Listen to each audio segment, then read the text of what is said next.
This is Coffee with God, and let us begin this day with the Word of God. A reading from the Holy Gospel according to John, chapter 1, verses 45 to 51. The passage is taken from the Message version of the Bible. Philip went and found Nathanael and told him, "We've found the one Moses wrote of in the law, the one preached by the prophets. It's Jesus, Joseph's son, the one from Nazareth." Nathanael said, "Nazareth? You've got to be kidding." But Philip said, "Come, see for yourself." When Jesus saw him coming, he said, "There's a real Israelite, not a false bone in his body." Nathanael said, "Where did you get that idea?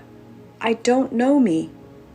Jesus answered, "One day, long before Philip called you here, I saw you under the fig tree."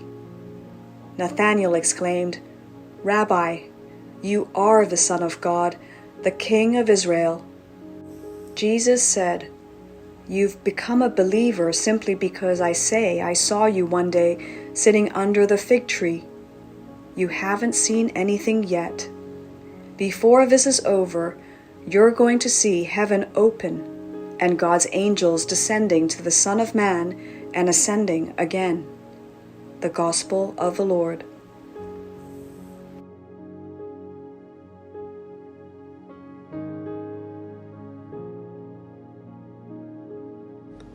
Let us now listen to a reflection on this passage by a Claretian missionary, Father Johnson Turekal. Every Christian is an evangeliser.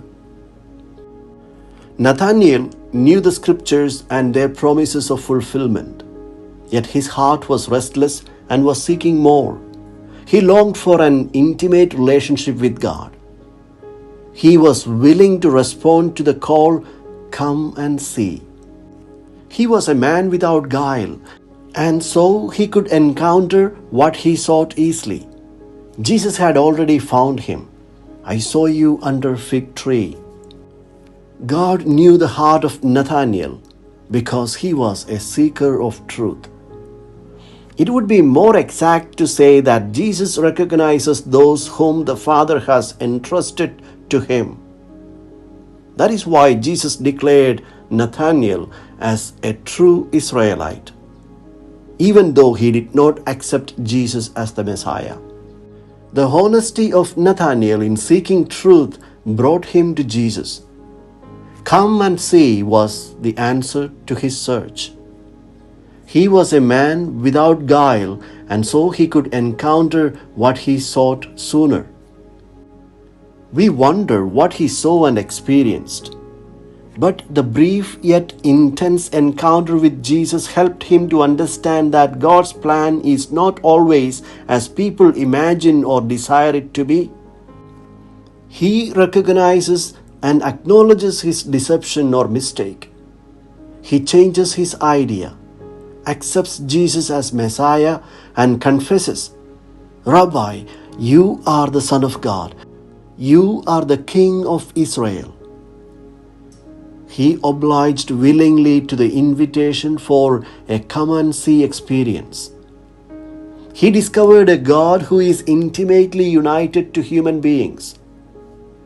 We come to know the extent of what Nathanael experienced from his later witness of life.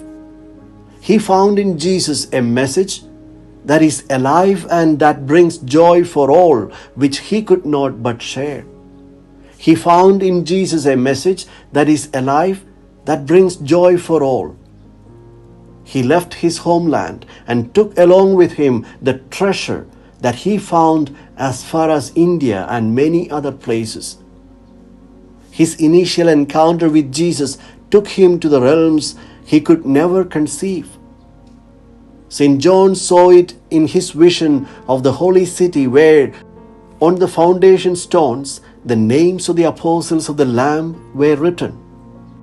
Nathanael thus remains a foundation stone for the evangelizing community. Pope Francis shares his dream of every Christian becoming an evangelizer, sharing the word that is alive and joyful. It all begins from an honest come and see experience. Because the world is charged with the grandeur of God,